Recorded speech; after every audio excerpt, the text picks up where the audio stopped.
Hola, muy buenos días y cordial saludo para todos. Continuamos con la información a esta hora de la mañana contándoles que Pedro Sánchez exigió este martes la suspensión del acuerdo de asociación de la Unión Europea con Israel y calificó de intolerable el ataque de Netanyahu contra el Líbano, pidiendo que el país quede incluido en el alto el fuego.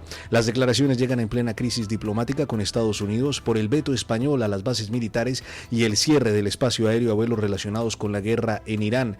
En ese contexto, Sánchez viajará a China del 11 al 15 de abril, en su cuarta visita al país en 4 años, acompañado por su mujer Begoña Gómez y el ministro Álvarez. El objetivo declarado es atraer inversiones chinas al sector tecnológico y de automoción español. La visita se produce mientras España está enfrentada con Estados Unidos y sus principales aliados europeos y en plena celebración del juicio del caso Mascarillas contra Ábalos en el Tribunal Supremo. ¿Cuáles son los problemas de Sánchez? Es decir, ¿por qué Sánchez está enarbolando la bandera del antisemitismo más infecto y del antiamericanismo más infecto? O bueno, perdón, no, vamos a aclarar una cosa. Porque tendemos a razonar en términos de países y eso está caducado. Aquí no es antiamericanismo, ni siquiera es anti-israelismo. Aquí hablamos de orientaciones ideológicas. Si en Estados Unidos hubiera un presidente del Partido Demócrata, pues entonces el mismo Sánchez, Macron, Starmer, Merz, estarían todos detrás de él apoyándole en cualquier aventura bélica. ¿No me creen? Pues miren Obama en 2011 y la invasión de Libia, que era un país, pues hombre, relativamente estable. Y ahí intervino la OTAN con Francia y Estados Unidos a la cabeza y convertimos un país relativamente estable en una cloaca tribal donde por supuesto la vida vale menos que cero. ¿Por qué se hizo eso? Pues fundamentalmente porque se quería que Gaddafi no hablara de sus donaciones a determinados políticos franceses en campaña electoral. Esa fue la razón. Y se montó una guerra para echar a Gaddafi. Y ahí estaban todos apoyando la guerra. ¿Recuerdan ustedes a Zapatero en el Congreso de los Diputados explicando que había decidido apoyar la guerra en la que la cabeza visible era Obama? ¿Recuerdan ustedes a Rajoy votando a favor de aquella iniciativa? Toda nuestra clase política detrás del belicista Obama. ¿Por qué? Porque era del Partido Demócrata, porque era del bando progre. Tendemos a analizar en términos de países. No, Estados Unidos quiere hacer no sé qué, quiere... No, que todo eso murió hace mucho tiempo. Estamos en una guerra civil en Occidente, una guerra civil de carácter ideológico. Guerra civil cruenta, porque se ha intentado matar a gente, a Donald Trump, por ejemplo, y porque se desencadenan guerras periféricas que forman parte de la guerra civil de Occidente. El mal no está condensado en Gaza con los terroristas de Hamás, no, esos son sicarios. Tampoco está condensado en Irán, que son los jefes de Hamás, porque los iraníes son otros sicarios. El mal está en Occidente. Estamos en una guerra civil ideológica. No es de países, no tiene nada que ver, no.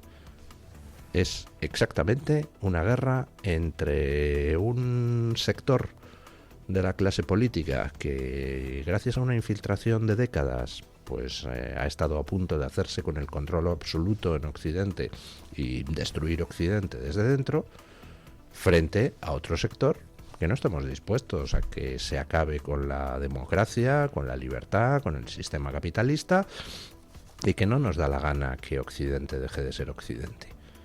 Si ustedes analizan en términos de países, forzosamente llegarán a conclusiones pues un poco esquizofrénicas. Si ustedes analizan en términos de guerra civil ideológica, todo es perfectamente inteligible. Por tanto, cuando un Pedro Sánchez enarbola la bandera del no a la guerra, lo que está diciendo es simplemente, hay un canalla allí en Estados Unidos que es Donald Trump, que pues pretende echar por tierra todo lo que al bando progre le ha costado tanto tiempo infiltrar y montar. Y se va a acabar el bando progre una vez privado de sus fuentes de financiación y de sus apoyos externos y de sus sicarios. ¿Y por qué Sánchez es el que enarbola la banderita? Pues porque como Sánchez tiene un grave problema, necesita que no se hable de la corrupción y del tráfico, vamos, la prostitución de menores de su familia y de lo golfos que eran sus distintos número 2 en el partido, y el Jeta, que era su hermano, y la cara dura de su mujer, y como no necesita que no hablemos de los 46 muertos que su gestión ha provocado en Adamuz, más los 5 de la pasarela de Cantabria, más los 15 de la Pahón, más los 230 de la Dana, como necesita que no le empecemos a gritar asesino cada vez que salga a la calle, entonces él se ofrece voluntariamente a sus compañeros progres de otros países. Yo enarbolo la banderita. Yo soy el más verde. Yo soy el más anti-Trump. Yo soy el más antijudío si hace falta. Porque es el que tiene más problemas. Y es el que necesita más que se hable de otras cosas. Y ahí estamos, poniendo la cara a Sánchez para que nos den una bofetada a los demás, a todos los españoles, posiblemente con la salida de las bases americanas. Pide sanciones a Israel. Este canalla al que le debemos cientos de muertos españoles en España, este canalla que ha multiplicado las violaciones en España, las violaciones a mujeres, este canalla con el que cada vez es más inseguro salir a la calle, no sabes si te van a meter un navajazo o si un marroquí te va a pegar un hachazo en el coco. Este canalla se permite decir lo que debe hacer o no Israel y que se sancione a Israel. Este es un canalla infecto que si hubiera vivido en la Alemania de 1930 estaría vistiendo un uniforme de las SS y matando judíos en los campos de concentración a ver si logra ser el que más judíos mata para ver si asciende un poco.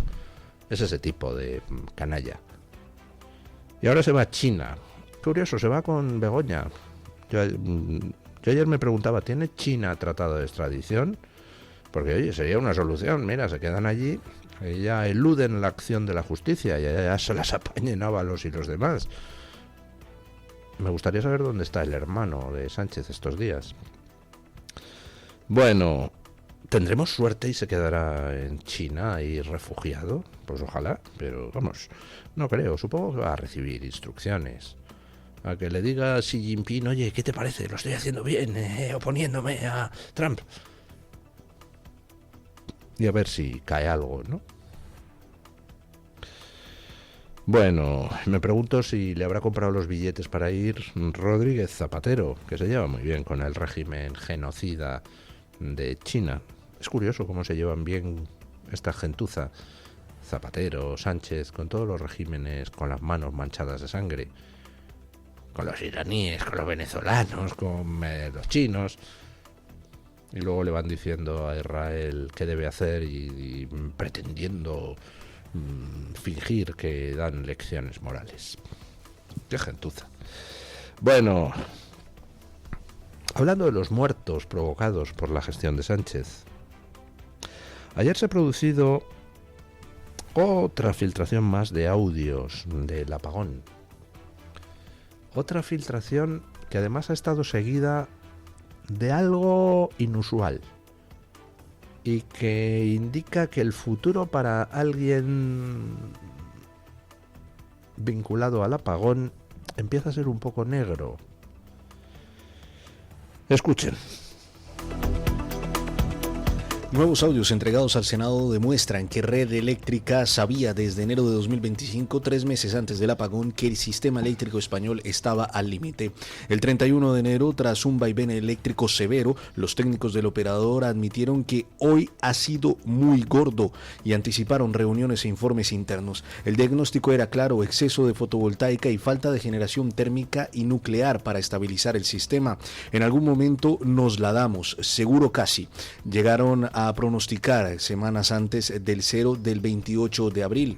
Los audios del propio día del apagón también son demoledores. Esa mañana los técnicos de Red Eléctrica reconocían que habría que tener más generación gorda térmica y que el operador había programado el menor número de grupos térmicos del año. La presidenta Beatriz Corredor ha negado sistemáticamente cualquier responsabilidad y ha cargado la culpa en las eléctricas privadas, pero sus propios técnicos señalaban lo contrario en tiempo real. La contradicción entre el relato oficial de Corredor y el contenido de las grabaciones es cada vez más difícil de sostener ante la Comisión de Investigación del Senado. La única duda es hasta dónde alcanzan las responsabilidades. Que la gestión de Corredor, de Beatriz Corredor, en Red Eléctrica, esa señora que cobra 500.000 euros al año, que la gestión de Beatriz Corredor en Red Eléctrica condujo al apagón que ha provocado 15 muertos, no cabe ninguna duda. Los audios lo demuestran. Sabían desde hacía muchos meses que la red era inestable, que no puedes meter tanta energía renovable si no tienes ahí una reserva sólida de energías síncronas tradicionales. Lo sabían y se estaban advirtiendo unos a otros los técnicos: oye, esto vamos a tener un día un problema gordo. Y el mismo día del apagón: oye, que esto aquí va a haber un cero, es decir, un apagón, como no ha habido nunca, que esto está fuera de control, que han programado la menor cantidad de energía estable del año, la han programado, era decisión política, meter más o menos energía renovable. Y Beatriz Corredor metió mucha más de la que el sistema admitía, a pesar de que se sabía desde hacía meses que el sistema estaba inestable de tanta energía renovable que se estaba metiendo. Por tanto, lo que hizo Beatriz Corredor ha matado a gente. Y la pregunta es, y ahí es donde está la duda, ¿hasta dónde alcanza? Porque Beatriz Corredor hizo eso motu propio. ¿Ordenó Beatriz Corredor que fuera las renovables al máximo posible para ponerse ella un medallote delante de Sánchez? ¿O fue Sánchez el que le ordenó a Beatriz Corredor hacer eso para ponerse él el medallote delante de todo el mundo? Yo soy el más verde del mundo, igual que soy el más anti-Trump del mundo, hombre. Solo faltaba que hubiera alguien más anti-Trump o más verde que yo. ¿Quién es el responsable de esas muertes?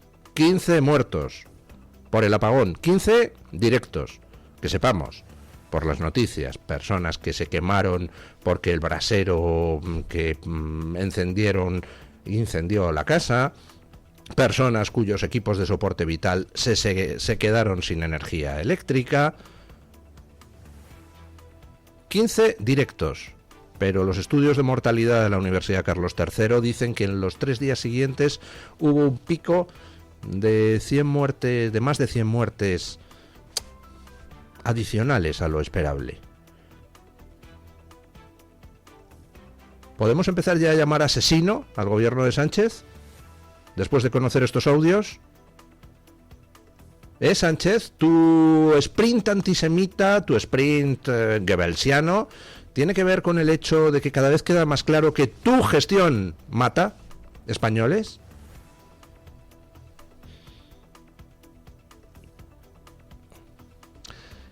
Pero les decía a ustedes que hemos conocido ayer los audios y que después se ha producido una cosa que dice que alguien empieza a oler a banquillo. Me refiero a que los medios del gobierno, Radio Televisión Española, se han hecho eco de esos audios. Se han hecho eco de que Red Eléctrica sabía desde hacía mucho tiempo que la red no iba a aguantar tanta proporción de renovables. ¡Uy! Beatriz, que te vas a comer el marrón tú. Que la televisión de Pedro Sánchez te está señalando a ti. Que la cosa se está poniendo un poco chunga. Yo que tú me iba con Sánchez a China y me quedaba allí, que no hay tratado de extradición.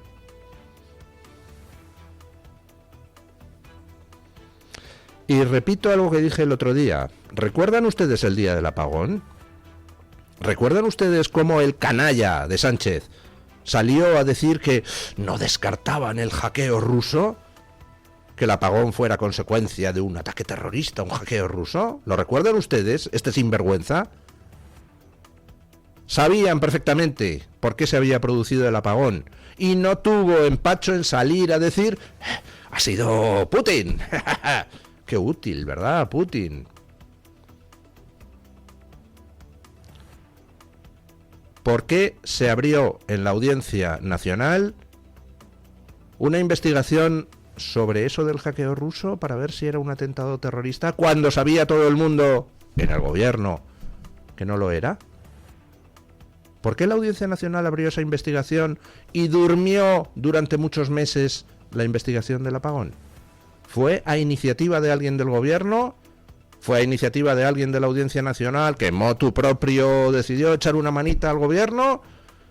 O a lo mejor alguien de la Audiencia Nacional suficientemente imbécil como para saltar sobre la cosa, para que, en fin, no sé, por si acaso aquello tenía pues, posibilidad de atraer fama.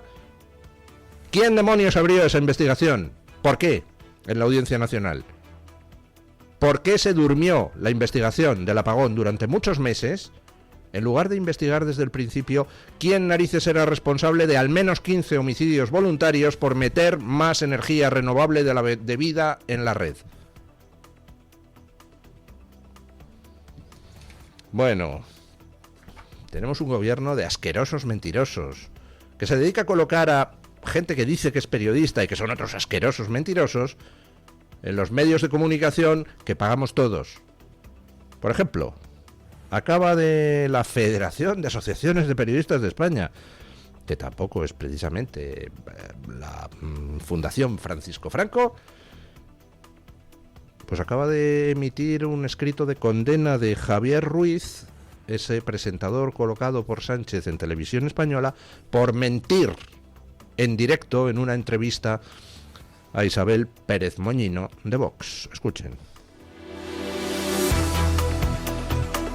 La Comisión de Arbitraje, Quejas y Deontología del Periodismo concluyó que el presentador de Televisión Española Javier Ruiz vulneró el código deontológico al afirmar en el programa Mañaneros 360 que 9 de cada 10 violaciones en España son de españoles.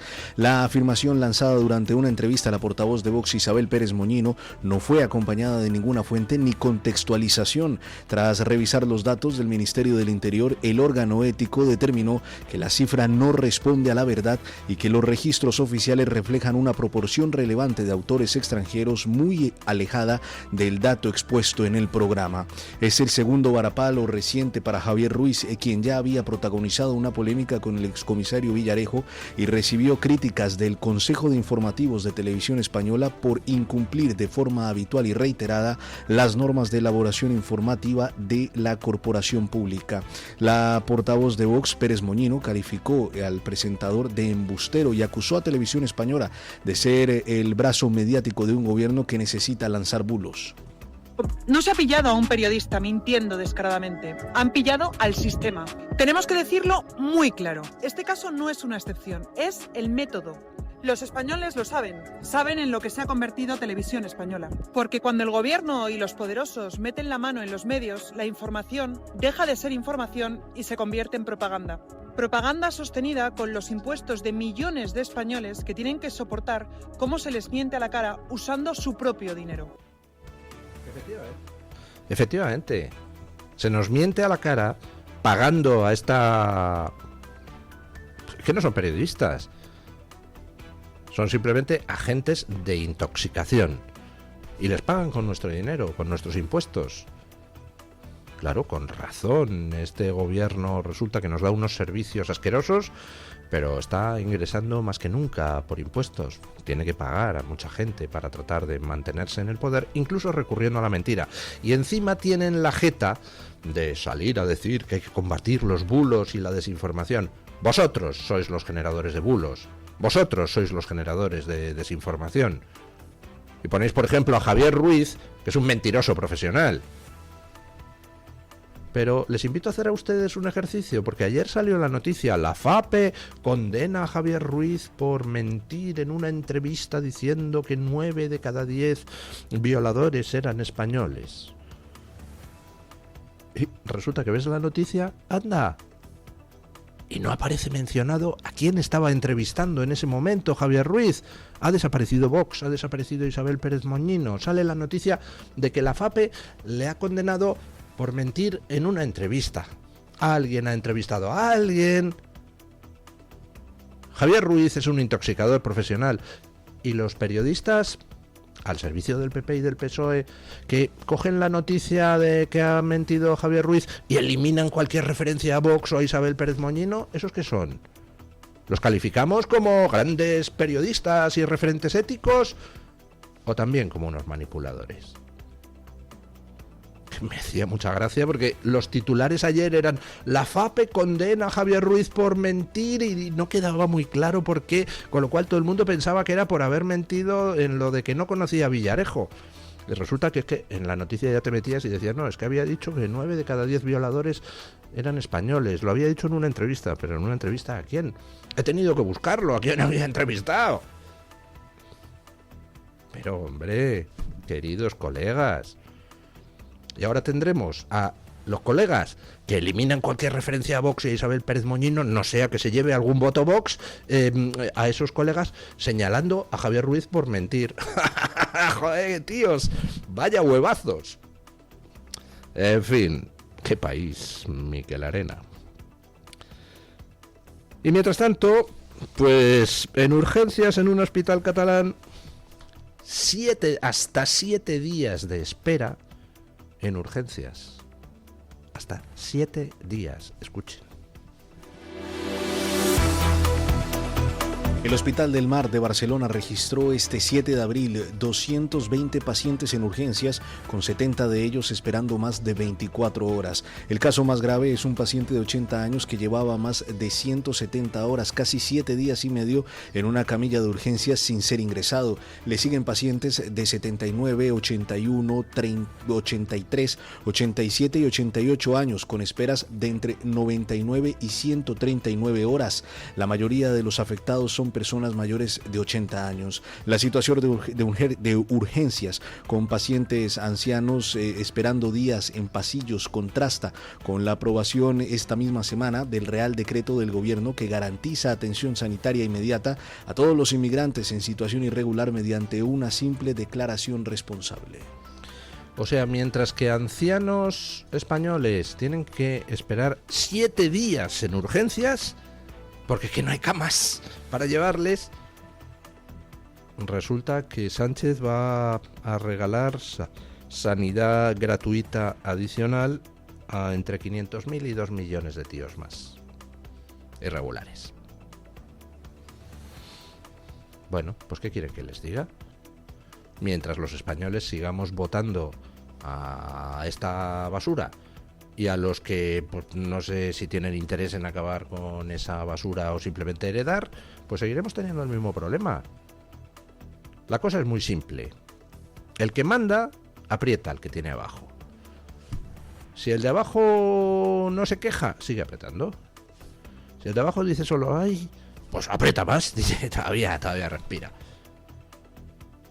Si el de abajo mira y le mete una patada sálvase a la parte, pues entonces ya deja de apretar más. Mientras que nos dejemos, van a seguir haciendo esto, metiendo a 2 millones de personas más en el sistema sanitario que no pagan un euro, sin por supuesto aumentar el presupuesto de los servicios sanitarios.